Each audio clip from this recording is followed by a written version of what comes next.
December 1989, the Cold War was ending. A month had passed since the fall of the Berlin Wall. After the collapse of communism, East and West Germany were about to reunite. In the East German city of Dresden, protesters surrounded the local headquarters of the Soviet secret agency KGB. Inside that headquarters, there was also a young KGB major. He asked his superiors for help, but he was shocked when told that no help could come without orders from Moscow, and Moscow was silent. He pulled out his pistol and warned the crowd, "If you don't leave now, I will open fire." The crowd backed away in fear, and in this way, the officer saved his own life and that of his comrades. But in his mind, one phrase kept echoing, "Moscow is silent." Today, that very officer is Moscow itself, and nothing in Russia can happen without his command. That officer's name was Vladimir Putin. I am your host, and in the Who Is He series, we are showing you the biography of Russia's very own James Bond, the man the world knows as Vladimir Putin. Today, Putin is the president of Russia. But looking at his power and lifestyle, it's hard to imagine he was born into a poor family. Putin grew up in a small home without even a bathroom. His family had to use a shared community restroom. His father worked in the Navy, while his mother was a factory worker. As a child, Putin was often beaten by stronger neighborhood boys, and he took out his anger on rats at home, killing any he found. To defend himself, he began training in judo and karate, and soon he was able to beat those bullies. Even today, you can sometimes see Putin showcasing his judo skills, something he learned as a child. From the local police, Putin learned an important lesson. The world respects only the strong. In an interview, he once said, "I realized early in life that if there's no choice but to fight, then you must throw the first punch." Putin still follows that lesson, which is why the same Putin who once feared neighborhood bullies is today feared even by the superpower United States. But Putin's journey to becoming Russia's president was long and full of challenges. When he came of age, Russia was not Russia, but the Soviet Union, with control over Eastern Europe and Central Asia. Though he studied law, in the Soviet Union the KGB was far more respected than law. The KGB, Soviet Russia's notorious intelligence agency rivaling the CIA, was so powerful that even top Soviet leaders feared it. The KGB could accuse anyone of spying for America and have them arrested or even killed. Putin did not waste time practicing law. Instead, he joined the Soviet Union's most powerful institution, the KGB. His motivation wasn't only power, he had a cinematic reason too. As a teenager, he saw a film called The Shield and the Sword, in which the hero played a Soviet secret agent who helped defeat Hitler's army. Putin was deeply inspired by this film and decided to become a secret agent.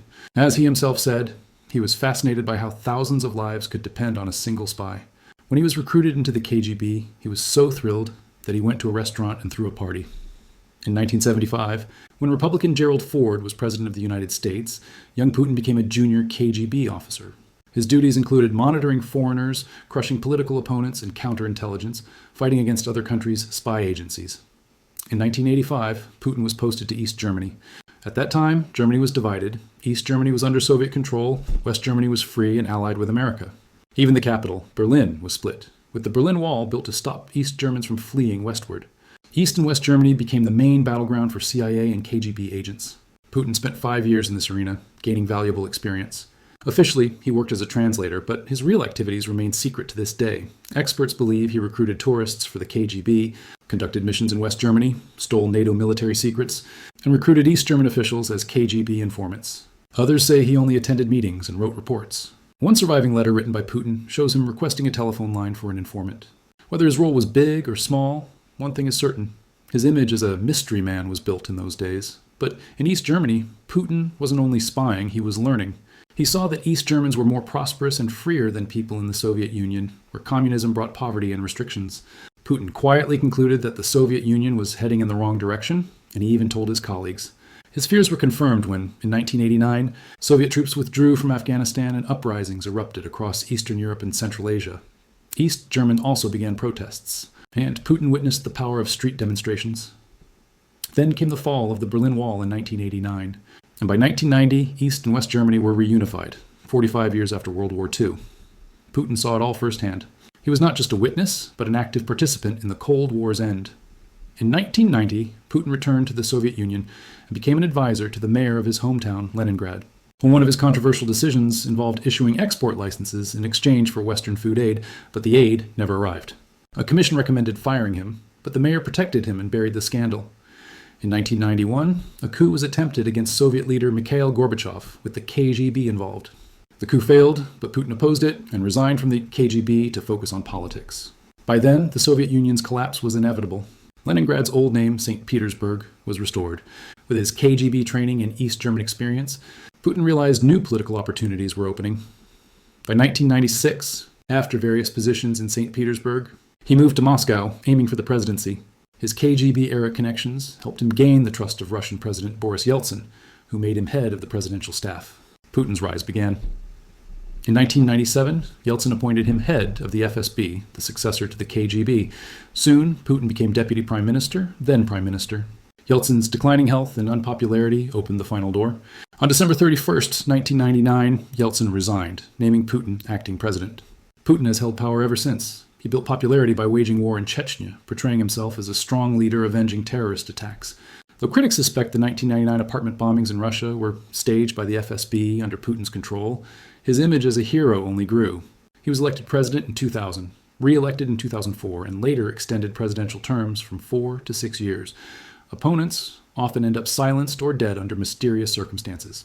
Yet Putin strengthened Russia's global power, modernized its military with advanced weapons like the S-400 missile system and Su-57 stealth jets, and reasserted rivalry with the West.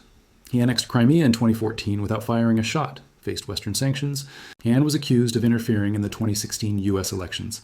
Still, under his rule, Russia's GDP grew from $196 billion in 1999 to over $7 trillion by 2025.